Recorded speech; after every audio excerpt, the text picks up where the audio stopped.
Hello everyone, Holyvine English Sessions. Today we have a reading session. Our topic is called We Are Family. So let's see it. So now here's our text. All of this. So I don't want you to read. We're going to practice. We're going to do a few things, but I don't want you to read. So from the outline or the frame of this text, what do you think this text is about? Is it an article? Is it a magazine article? Is it an email? I know it's written somewhere, but I just want you to focus on the text. Okay, it's an email. Very good. How did you know it's an email? Besides it's already written here. You have to. You have from, excellent. You have the subject, and you have at Blinknet and at mymail.org. So basically, this is the format or the basic form of an email. Okay, so we know now that this is an email. Okay. All right, so let's see what the title here is saying. Read Andrew's email to a cousin in Norway that he has never met. Which of these subjects does he mention? Okay, we're going to leave all of this and we're going to work on the text for a while. And then we're going to get back to reading. So we're not going to read now, all right? But what we knew so far, that this is an email from Andrew to his cousin in Norway, and this cousin he had never met before. All right, so let's see what are we supposed to do now. Okay, so the warm-up, something that we're going to do now. Remember something, these steps we're going to carry them out, or we're going to do them, but we're not going to read. So first of all, step one, I want you to number the lines. It's really important to number the lines. So here, I did them for you. Starting from hi Eileen, or Eileen, I think it's Eileen, to Andrew. So by numbering, there are 16 lines. Okay? All right. Then what?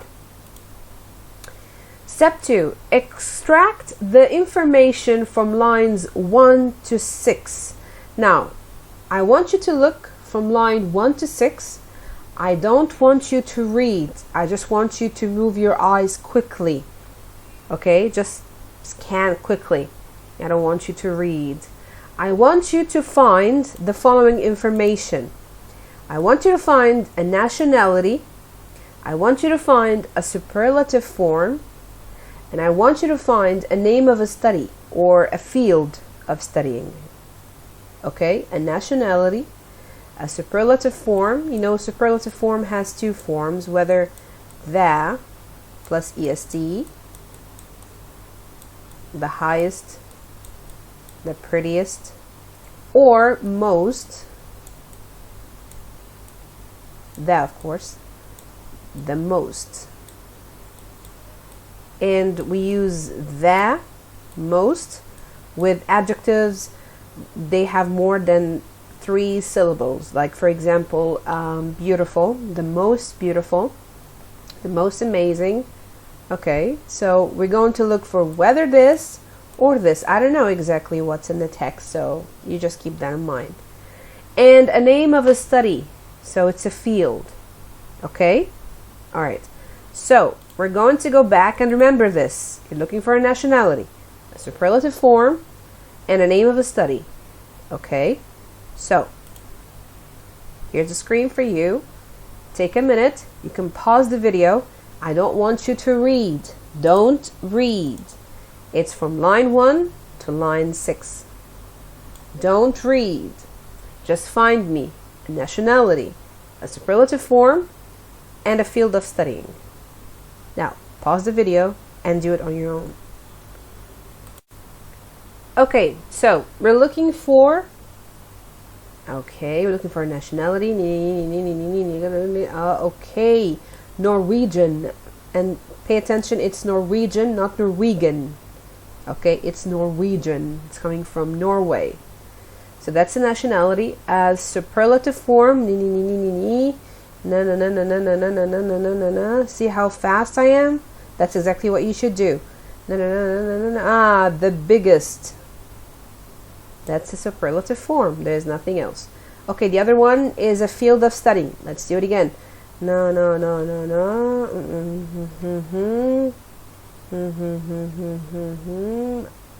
Degree in economics.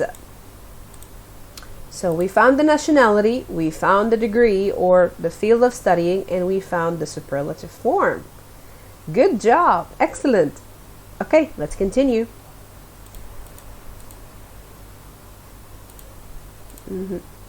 Step 3. Extract the information from lines 7 to 11. Now we're going to look from 7 to 11. Now, what does he want? He wants the synonym of enjoyable. Synonym means the same meaning. I want you to find a word with the same meaning. Synonym, same meaning. SS. Same meaning of the word enjoyable. So we're going to find in a text a word that means enjoyable. Okay. The antonym. Antonym means the opposite. The antonym of normal. So we're going to find in the text the opposite of normal. We're focusing on lines from 7 to 11. Now let's move on. Okay, so here are the lines that we're focusing on from 7 till 11. Okay, we want to find a word with the same meaning as enjoyable, and we want to find the antonym, the opposite of normal. Okay, so pause the video and take a minute. Okay, so we're looking for enjoyable, anything with the same meaning. Interested in. You find enjoyable. Interested in. So here you go.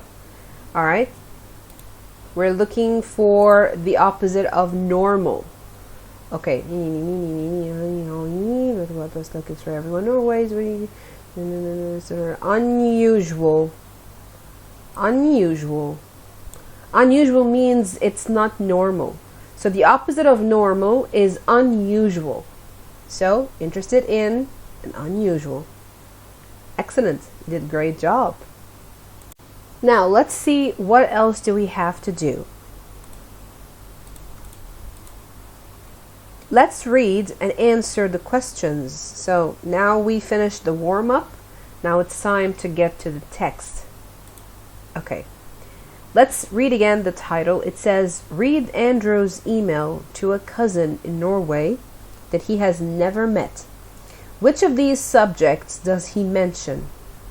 Now, what are the subjects that are mentioned? Did he mention anything about a farm, about a family members, about his car, about his college, about movies, about sports? So we're going to read and we're going to see which of these subjects did he talk about. All right, so I'm going to give you a couple of minutes. You can pause the video so you can read, and then later on we're going to answer. Okay?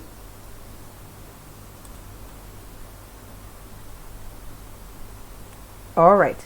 So, now that you read, which of these topics did he talk about, or subjects? He talked about a farm. Excellent. He talked about a farm. They said that they had a farm in the Red River Valley in North Dakota. Okay. Did he talk about family members?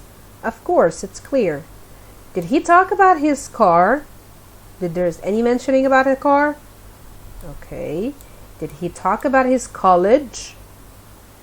Yes, he said a degree in economics at North Dakota State University. Okay, so did he talk about movies? No, I didn't see any movie. And what about sports? Now here is the tricky part. He was asking a question about sports. He said, is it true that everyone in Norway is really into winter sports? But he didn't talk about sports. He just meant he was asking about it. So there are no topics or no subjects about sports. So this is a tricky one. So no. So this means he only talked about his college, he talked about family members, and he talked about a farm. Okay? All right. Let's continue. Okay, so I got you the text here one more time so you'll be able to answer the questions. All right, so read again and answer the questions. Number 1. How did Andrew hear about Eileen? Okay, now remember something. The text might be in the present simple, but your question is in the past simple. Therefore, you have to answer in the past simple. Now, pay attention to these things because while correcting, we do care about this. My question in the past, why are you answering in the present? If you're answering in the present, this means you copied the answer. You did not understand my question. So, in order to prove to me that you understood the question, you need to write in the same tense form of the question. If it's in the past, the answer has to be in the past. Okay. So, how did Andrew hear about Eileen? Okay, it's his aunt. So, Aunt Juan or Joan, I think it's Juan or Juan, whatever, told him that Eileen was one of his cousins. See how I'm answering? I can't say Aunt Juan or Juan says, or Juan says you're one of my cousins. If you said that, then this is completely wrong. I don't want you to take part of the text and answer it. No, this is a very wrong thing. I want you to answer according to your understanding, not according to the words of the text. So if you wrote these here, it's wrong. You should answer in your own way. So how did Andrew hear about Eileen? His aunt, you can say that, his aunt told him that Eileen was one of his cousins. And you can also add that, and she got her email. Her email from Eileen's mom. You can add that too if you want. But don't copy the words in the text. This is a very common mistake. Don't copy the words from the text. Okay. Number 2. What information does Andrew give about himself? Now, you know what? I answered the first question for you. Now, I'm going to give you a couple of minutes. I don't want you to do everything on my own. I don't want to do everything on my own. So I'm just going to give you time to do the things that you should do. Now, take a minute to find the answer of these 2 questions. I just showed you how to answer. Now it's your turn to try to see what you're going to do. 2 and 3. Go ahead. Alright, what information does Andrew give about himself? Now, about himself, okay, they don't have to be a lot of things. Just simply, okay, what information does? Now, I have does, so this is a present form, so I have to say, or I have to answer in the present form. So, Andrew says that he is 23 years old, and he just finished his degree in economics at North Dakota State University. So, there are 2 things. His age and that he finished his degree. Okay? You don't have to talk too much. Those are the most important couple of information. Alright. What information does he give about his family? See? Now we're going to talk about his family. I want you to focus that he used does. Okay? What information does he give about his family? But too bad we're going to write this in the past form, since he wrote it in the past form, because some actions we just can't put them in the present. For example, he says that his family moved to North Dakota from Norway a long time ago. They had a farm, and the old house is still there.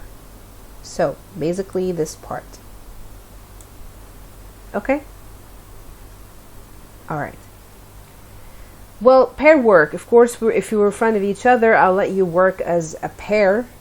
But we're going to discuss this together. Which of these adjectives describe Andrew? Is he brave? Do you think Andrew is brave? Do you think Andrew is nervous? Do you think he's cheerful? Okay, what makes you think he's cheerful? Okay, some people might say the smiley face. What else? Anything else? Okay. Do you think he's selfish? Do you think he's helpful? How do you know? You have to say yes or no. And if you said yes, you have to say why. Does anything here prove that he's helpful? No, I don't think there's anything here that proves that he's helpful. Is he sociable? I think yes. What makes us say that? Because in my opinion, he really wants to know more about Aline. And mostly people who are sociable, they like to know more about people. They want to engage more with them. They want to know more. They want to go out with them. I know that they can go out since each one of them is in a different place. But the fact that he would like to know more, he's very open, he's very sociable. He's not shy. So it's like, are you a student or do you work? What kind of music do you like? Said that you live in Oslo. Can you tell me what is it like? And is it true that everyone in Norway is really into winter sports? Sorry for all these questions, but this is an unusual situation. So, you see, I think he's sociable. He's very curious, and he's very open. Most people who are not sociable or they're shy, they sometimes afraid to ask questions that they might think they're not. People think that they're not nice if they ask too many questions. They're just shy. So I don't think he's shy. He's just sociable. Okay? Well, that's about our reading session. I hope you enjoy it. Thank you so much.